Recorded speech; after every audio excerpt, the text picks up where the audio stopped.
Everyone, once again welcome back. तो video का title देख के आज हम समझ चुके हैं कि इस वीडियो में हम क्या डिस्कस करने वाले हैं आपके साथ। तो देखो, सबसे बड़ी प्रॉब्लम क्या है कि जब मैं खुद सी इंटर में थी, तो एज एन स्टूडेंट हमेशा ना हमको ये चीज़ बोला जाता है, हमने ये बहुत सुना भी होता है कि सीए स्टूडेंट तो कम से कम 12 to 14 आवर्स पढ़ते हैं। तो हम वो चीज़ बहुत सीरियसली लेके हम क्या करते हैं, हम हमारे माइंड में हमेशा एक क्वेश्चन रहता है कि हमें कितने घंटे पढ़ना चाहिए। हम ना फिर हम अपने टाइम को और अपने मार्क्स को साथ में कंपैरिजन करने लगते हैं कि अगर मैंने 12 घंटे पढ़े तभी मेरा अच्छा स्कोर आएगा, अगर मैंने 12 घंटा नहीं पढ़ा या मैंने 10 घंटा पढ़ा, 8 घंटा पढ़ा, तो मेरा अच्छा स्कोर नहीं आएगा, जो कि बिल्कुल ही गलत है। कभी भी टाइम और मार्क्स का कोई उससे कोई फ़र्क ही नहीं पड़ता, क्योंकि हमें हमेशा क्वालिटी को प्रेफ़रेंस देनी चाहिए ओवर क्वांटिटी। तो आज जब मैं खुद सीए फाउंडेशन में थी, मेरा सॉरी सीए इंटर में थी, मेरे भी माइंड में हमेशा यही क्वेश्चन रहता था कि मैं कितने घंटे पढूँ? फिर मैं रैंडमली यूट्यूब पे वीडियोज़ देखती थी, वो बोल देते थे 14-14 घंटे पढ़ो, 1 दिन को 2 दिन की तरह यूटिलाइज़ करो, ऐसे पढ़ो, वैसे पढ़ो, 12 घंटे तो आपको पढ़ना ही है मिनिमम मिनिमम। आई थिंक वो चीज़ बहुत गलत है, क्योंकि एज़ एन ह्यूमन बीइंग अगर आप डेली 14 टू 15 आवर्स पढ़ोगे, आप 1 महीना ऐसा कर पाओगे, पर दूसरे महीने में आपकी एफिशिएंसी, आपका ब्रेन का आउटपुट सब बिल्कुल ज़ीरो हो जाएगा। तो ऐसा कभी भी मत करना ये रैंडम वीडियोज़ देख के कि 14 घंटे पढ़ रहे हैं, 16 घंटे पढ़ रहे हैं, पागलों की तरह नहीं।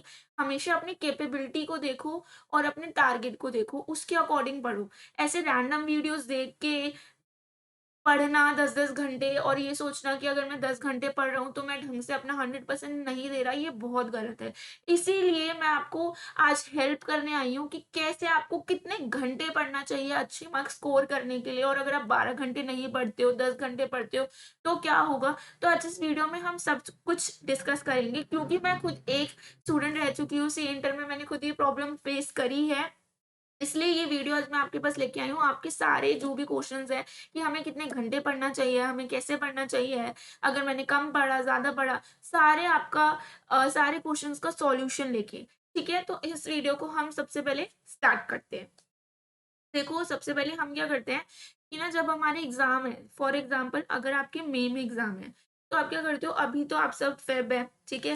फ़ेब, मार्च और अप्रैल, हम अभी रिलैक्स होते हैं, हम आराम से अभी 8-9 घंटा पढ़ते हैं, और हमारी क्या स्ट्रैटेजी होती है कि जब अप्रैल आएगा, मई में हमारे एग्ज़ाम होंगे, तो अप्रैल में हम 14-14, 12-12 घंटा पढ़ेंगे, जो कि बिल्कुल गलत अप्रोच है। आई वुड रिकमेंड आपको क्या करना चाहिए कि एटलीस्ट मार्च तक अभी आप जितना हो सके 10 टू 11 आवर्स का अपना, अगर आपका सिलेबस नहीं हुआ है, आपकी रिविजन्स बची हैं, बहुत ज़्यादा आपका सिलेबस रह गया है, प्रैक्टिस नहीं हुई है, तो अभी आपको 10 टू 11 आवर कॉन्स्टेंटली हर दिन देना चाहिए मेरे अकॉर्डिंग, मार्च तक। जब आपका अप्रैल आए, आई थिंक जब आपका अप्रैल आएगा, मई में तो आपकी एग्ज़ाम ही है, तो हम मई को तो लेके ही नहीं चलते। अप्रैल में फिर आपको क्या करना है, उसको आप 7 टू 8 आवर्स करेंगे तो भी कोई प्रॉब्लम नहीं है।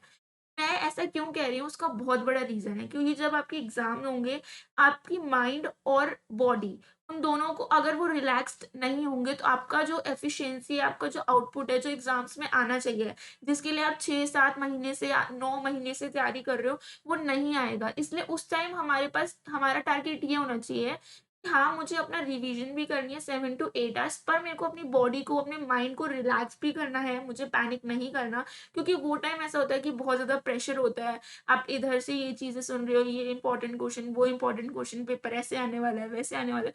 बहुत एंग्ज़ायटी, बहुत प्रेशर होता है।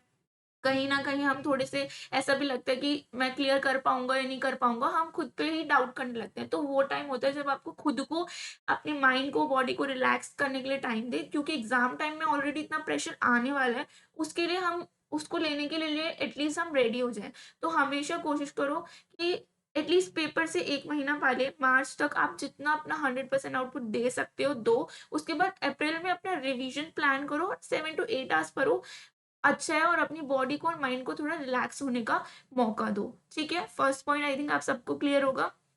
सेकंड, उसके बाद क्या करना है, हमेशा ना अपने डे को ढंग से प्लान करो, और ना अपने आप को रियलिस्टिक टारगेट दो। रियलिस्टिक इन द सेंस कि अगर मैं बोल रही हूँ कि कॉस्टिंग का कोई भी चैप्टर है, मैं सर्विस कॉस्टिंग कर रही हूँ, तो आप पहले देखो कि मुझे कौन-कौन से क्वेश्चंस करने हैं। सबसे पहले आपको ये देखना है मेरे को कौन-कौन से क्वेश्चन्स करने हैं। एक क्वेश्चन करने में मुझे कितना टाइम लगेगा। अगर आपको एक क्वेश्चन करने में 10 मिनट लगते हैं, तो अपने आप को उस क्वेश्चन के लिए एटलीस्ट 15 मिनट दे के चलो, रियलिस्टिक टारगेट दो। ये नहीं एक चैप्टर जिसको करने में आपको आपको पता है 3-4 घंटे लगेंगे, बट आप अपने माइंड में लेके चल रहे हो कि 2 घंटे में हो जाएगा। और जब वो चैप्टर 2 घंटे में नहीं होगा, आपको फ्रस्ट्रेशन आनी शुरू होगी, आपको डिससैटिस्फैक्शन आना शुरू होगा, वहाँ से आपका पढ़ने का मन नहीं करेगा। इसलिए अपने जो टारगेट्स हैं, उनको ढंग से प्लान करो। हर एक क्वेश्चन का टाइम मुझे कितना लगेगा, और अगर 2 मिनट अपने आप को एक्स्ट्रा देके चलो, कभी-कभी हो जाता है हम किसी क्वेश्चन में अटक जाते हैं। तो इसलिए आपको रियलिस्टिक टारगेट दो। ऐसा नहीं है कि आपको पता है जिसमें मुझे 1 दिन लगेगा, उसके लिए मैं अपने आप को 2 घंटे दे रही हूँ। तो इसलिए अपने डे को प्लान करना, हर एक क्वेश्चन को प्लान करना, हर एक चैप्टर को प्लान करना, अपनी कैपेबिलिटी, अपने टाइम के अकॉर्डिंग, आपको कितना टाइम लगता है, किसी और को मत देखो, उसके अकॉर्डिंग उसको प्लान करो। ठीक है? एंड द नेक्स्ट थर्ड, हमेशा सेल्फ स्टडी पे आपका ज़्यादा फ़ोकस रहना चाहिए एज़ कम्पेयर टू कि मैं ये रिवीजन वीडियो देख लेती हूँ, वो रिवीजन वीडियो देख लेती हूँ। देखो, आपका ना क्या होना चाहिए, आपका डे आई थिंक 3 पार्ट्स में डिवाइड होना चाहिए। फर्स्ट पार्ट, अगर आपकी कोई क्लास बची है, तो आपको वो क्लास कंप्लीट करनी है, क्योंकि उसके बिना तो हम आगे बढ़ ही नहीं सकते।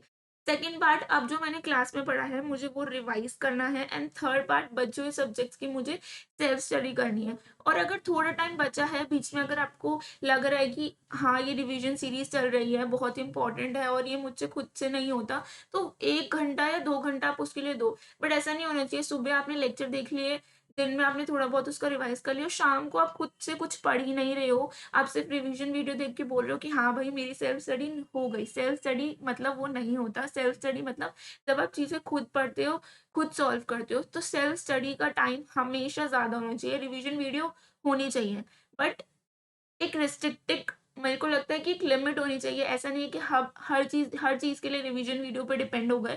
वो बहुत गलत अप्रोच है। एग्ज़ाम टाइम में आपको बहुत ज़्यादा प्रॉब्लम होगी, क्योंकि जो आप सुनते हो ना, वो जो बोल रहे हैं, आपको वो 1 दिन तक रिटेन रहेगा, पर जो खुद पढ़ के लिखोगे ना, वो ज़्यादा टाइम तक रिटेन रहेगा। इसलिए हमेशा, हमेशा सेल्फ स्टडी को प्रायोरिटी दो over these revision videos, revision series. ठीक है? मैं खुद इनको देखती थी, बट उसको ढंग से यूटिलाइज़ करना भी आना चाहिए। फॉर एग्ज़ाम्पल, जब मेरा सीए इंटर कॉस्टिंग का पेपर था, मैंने खुद यूट्यूब से एक रिवीजन सीरीज़ देख के उसको प्रिपेयर किया। बट मैंने कैसे प्रिपेयर किया, मैं रिवीजन सीरीज़ देखती थी, उसमें सर जब क्वेश्चन्स कराते थे, मैं उसे पॉज़ कर देती थी और वो क्वेश्चन मैं खुद सॉल्व करती थी। और मुझे लगता था ये क्वेश्चन मैं कर सकती हूँ, सर उसको करा रहे हैं, उसमें उनको 15-20 मिनट लगेगा, वो पार्ट मैं स्किप कर दी थी। तो अगर आप ऐसे यूटिलाइज़ कर रहे हो, आप खुद भी कर रहे हो, साथ-साथ सिर्फ़ वो करा रहे हो और आप सुन रहे हो, वो अप्रोच नहीं है, तो फिर तो कोई प्रॉब्लम ही नहीं है, उसके लिए आप हमेशा वो कर सकते हो। वो हमेशा इफ़ेक्टिव रहेगी। मेरी कॉस्टिंग में इसकी वज़ह से मैंने बहुत अच्छा स्कोर किया था, तो इसलिए अगर आप ऐसे कर रहे हो तो फिर कोई प्रॉब्लम नहीं है। साथ में रिवीजन वीडियो के आपका हाथ भी चलना चाहिए, ऐसा नहीं है सिर्फ़ सुन रहे हो, ठीक है? तो हमने अभी तक मैंने आपको 3 चीज़ें बताई। सबसे पहले मैंने आपको क्या बोला कि हमेशा पेपर से 1 महीना पहले ज़्यादा पढ़ो और पेपर के टाइम थोड़ा रिलैक्स हो जाओ। सेकंड, अपने डे को ढंग से प्लान करो, ठीक है? रियलिस्टिक टारगेट दो, रियलिस्टिक अप्रोच रखो। ये नहीं कि किसी को भी देख के कुछ भी टारगेट दे रहे हो, अपनी कैपेबिलिटी के अकॉर्डिंग अपने आप को टारगेट दो। एंड थर्ड, सेल्फ स्टडी को हमेशा प्रायोरिटी दो। ऐसा नहीं है रिवीजन वीडियो देख रहे हो, सिर्फ सुन के आपकी सेल्फ स्टडी हो रही है, नहीं। रिवीजन वीडियो देख रहे हो तो साथ में आपका हाथ भी चलना चाहिए। कोई क्वेश्चन सॉल्व करा रहे हैं तो वहाँ पे पॉज़ करके अपना आप खुद सॉल्व करो उसको, फिर देखो। आई थिंक ये अप्रोच सबसे सही है, उससे आपका आउटपुट भी ज़्यादा आएगा। ठीक है? And fourth point, I think ये सबसे नेग्लेक्टेड चीज़ है एज़ एन स्टूडेंट, हम बहुत बार ये करते हैं और हमारी भी गलती नहीं होती, हमारी सराउंडिंग्स ऐसी होती है कि हमें ये चीज़ बार-बार बोली जाती है, तो हम ये सोच लेते हैं कि पेपर हो जाए उसके बाद मैं अपनी हेल्थ पे ध्यान दूँगा, एग्ज़ाम्स हो जाए उसके बाद मैं अपनी हेल्थ पे ध्यान दूँगा, अभी तो मेरे पे यार टाइम नहीं होता, मैं डिस्ट्रैक्ट हो जाता हूँ, ये हो जाती हूँ, ये वो, जो बहुत गलत है। मैंने खुद यही किया था जब मेरे सीए इंटर के एग्ज़ाम थे बोथ ग्रुप के, स्पेशली तब बहुत प्रेशर था, बहुत मतलब 8-8 सब्जेक्ट आप लेके चल रहे हो भारी भरकम, तो मैंने अपनी हेल्थ को बहुत ज़्यादा ही नेग्लेक्ट कर दिया था कि देख लेंगे, एग्ज़ाम हो जाए उसके बाद देख लेंगे, अभी तो मेरा प्राइमरी फ़ोकस मेरे एग्ज़ाम्स हैं, मेरी स्टडीज़ है, जो बहुत गलत अप्रोच है। हमेशा अपने फ़िज़िकल और मेंटल हेल्थ आपकी बहुत इम्पोर्टेंट है। आप सोचो पेपर देने जा रहे हो उस दिन अगर आपको आपको बुखार हो जाए या आपकी फ़िज़िकल हेल्थ अच्छी ना हो, आपकी मेंटली आप बहुत प्रेशर में हो, एंग्ज़ायटी फ़ील हो रही है, आप एग्ज़ाम आते हुए भी उसको अटेम्प्ट नहीं कर पाओगे। तो ये ऐसे फैक्टर हैं जो बहुत ज़्यादा नेग्लेक्ट होते हैं, बट ये सबसे ज़्यादा इम्पोर्टेंट है। आई थिंक एग्ज़ाम से ज़्यादा। तो आपको हमेशा ये मेक श्योर करना है कि डेली एटलीस्ट अगर पूरे वीक में आप हर दिन नहीं दे पाते, तो पूरे वीक में 2 टू 3 डेज़ तो अपने मेंटल और फिज़िकल हेल्थ के लिए कुछ करो, कोई फिज़िकल एक्टिविटी कर लो, या अपने फ्रेंड से मिल लो या थोड़ी देर बाहर घूम आओ। एटलीस्ट पूरे वीक में 2-3 दिन करना तो आई थिंक सही है, उसके लिए आप 1 घंटा निकालोगे तो वो बहुत है और वो आराम से निकाल सकते हैं, आप सबको पता है। तो अपनी हेल्थ को चाहे फिज़िकल हो या मेंटल, किसी भी कॉस्ट पे आपको सैक्रिफाइस नहीं करना, क्योंकि आपने बहुत सारी ऐसी स्टोरी सुनी होगी जहाँ पे बच्चे बोलते हैं कि मेरे को पेपर में सब आता था, पर पेपर से पहले मेरी तबीयत खराब हो गई। क्या मैं इतना ज़्यादा स्ट्रेस में था, एंग्ज़ायटी में था, पेपर में आते हुए भी मैं चीज़ें लिख नहीं पाया और मैंने घर आके देखा कि मुझे पूरा पेपर आता था। तो उनका रीज़न क्या है कि हम अपनी मेंटल को हेल्थ को इतना स्ट्रॉन्ग नहीं करते कि हम प्रेशर को झेल पाएँ, एंग्ज़ायटी को झेल पाएँ। हम अपनी फिज़िकल हेल्थ का ध्यान नहीं रखते कि उस टाइम हमारा बॉडी इम्बैलेंस हो जाती है, हमारा मेंटली हम बहुत एंग्ज़ायटी, प्रेशर ले लेते हैं। तो इस वज़ह से उस पे ध्यान देना बहुत ही ज़्यादा ज़रूरी है। और लास्ट पॉइंट है कि आई थिंक आपको कोई नहीं कहता होगा, बट मेरे अकॉर्डिंग ये बहुत इंपॉर्टेंट है। एज़ एन स्टूडेंट मैंने नहीं किया था, पर मुझे लगता है अगर ये मैं करती तो शायद मैं ज़्यादा अपनी परफ़ॉर्मेंस मेरी अच्छी होती। एज़ एन ह्यूमन बीइंग अगर हमसे बोला जाए कि हम हफ़्ते में सातों दिन पढ़ते रहें 10-10 12-12 घंटे, उसके अलावा हम कुछ ना करें, वो बहुत, बहुत गलत चीज़ है। हम नहीं कर सकते। तो हर किसी को एंटरटेनमेंट चाहिए होता है, मुझे भी चाहिए होता था। तो मैं क्या करती थी उस समय, आपकी जैसे कुछ एपिसोड्स वगैरह होते हैं, कोई सीरीज़ वगैरह होती है जो मुझे अच्छी लगती है, तो पूरे दिन में एटलीस्ट 1 घंटा अपने लिए रखती थी कि मैं वो देखूँगी, पूरे दिन पढ़ाई करके या खाना खाते टाइम मैं वो देखूँगी और उस समय मेरा रेस्ट टाइम होगा, उस समय मैं पढ़ाई की कोई बात नहीं सोचूँगी, कोई बात नहीं करूँगी। तो आप आपके ऊपर है, अब आपको हर दिन 1-1 घंटा देना है, या आप ऐसे भी प्लान कर सकते हो कि पूरे वीक में मैं मंडे से सैटरडे पढ़ूँगा, संडे मेरा रेस्ट डे होगा। उस दिन मैं अपने आप को एटलीस्ट चाहे हाफ डे ही अपने आप को एंटरटेनमेंट, अगर आपको कोई मूवी देखनी है, आपको कोई सीरीज़ देखनी है, आपको कहीं घूमने जाना है, आप वो रख सकते हो, उसमें कोई भी प्रॉब्लम नहीं है। बट ऐसा नहीं होना चाहिए कि उसकी वज़ह से आपका फ्राइडे से मंडे से सैटरडे वाली चीज़ कभी भी अफ़ेक्ट नहीं होनी चाहिए। अगर संडे को कहीं घूमने गए हो, कुछ एंटरटेनमेंट वाली चीज़ की, मंडे को बैक टू वर्क होना चाहिए। तो अपना जो भी आपको एंटरटेनमेंट है वो उसको रखो, बट लिमिट में रखो और उसको स्किप मत करो, क्योंकि आप देखोगे अगर आप खुश रहोगे तो आपका आउटपुट ज़्यादा अच्छा आएगा और उससे आपको एक मोटिवेशन भी मिलती है कि मंडे से सैटरडे अच्छे से पढ़ लेते हैं, संडे को तो फिर भाई घूमने जाना है या मूवी देखनी है या सीरीज़ देखनी है, फ्रेंड से मिलना है, तो वो एक अलग ही मोटिवेशन का काम करता है, आई थिंक सो। तो एक बार फिर से समराइज़ कर लेते हैं कि पूरी वीडियो में मैंने आपको क्या बताया। सबसे पहले आपको क्या करना है कि आपको एग्ज़ाम टाइम पे अपने आप को थोड़ा रिलैक्स करने का मौका देना है। मतलब अप्रैल में आपको थोड़ा 7 टू 8 आवर्स पढ़ना है, आई थिंक, क्योंकि एग्ज़ाम होंगे जब आपके 10 टू 15 डेज़, अगर बोथ ग्रुप है, तो उस टाइम इतना प्रेशर होगा कि 16-16 घंटे पढ़ोगे आप, 17-17 घंटे पढ़ोगे आप, 2-2 घंटे सोओगे और सिर्फ़ पेपर देने जाओगे। तो उस चीज़ के लिए अपने आप को प्रिपेयर करना है, तो अप्रैल में 8 टू 9 या 7 आवर्स पढ़ोगे, आई थिंक इनफ है, बट उसमें आपकी रिविज़न ढंग से होनी चाहिए, प्रोवाइडेड कंडीशन है ये, ठीक है? सेकंड आपका क्या है, अपना study target, realistic study target दो अपने आप को। थर्ड, सेल्फ स्टडी को हमेशा प्रायोरिटी दो।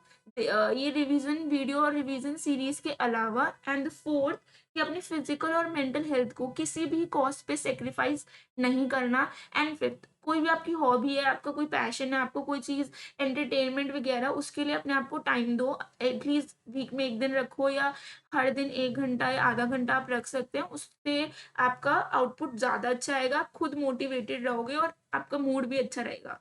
तो आई होप आपको ये वीडियो अच्छी लगी हो। और बस यही है कि हाँ, ठीक है, सीए सीए बहुत ज़रूरी है फ्यूचर करने के लिए। सीए लाइफ़ का पार्ट है, सीए लाइफ़ नहीं है, ठीक है? तो हर चीज़ को हमें बैलेंस करके चलना है। ऑब्वियसली एज़ एन स्टूडेंट हमारी ड्यूटी अभी ये है कि हमें अपनी पढ़ाई पे ज़्यादा फ़ोकस करना है, ठीक है? बट जो बाकी एस्पेक्ट्स हैं जो हमारे लिए बहुत ज़रूरी है, जैसे हमारी हेल्थ, मेंटल हेल्थ, उनको भी इग्नोर नहीं करना, उनको भी साथ लेके चलना है। तो ठीक है, आई होप आपको ये वीडियो अच्छी लगी हो तो प्लीज़ लाइक करें, शेयर करें, सब्सक्राइब करें और जल्दी मिलते हैं अगली वीडियो में।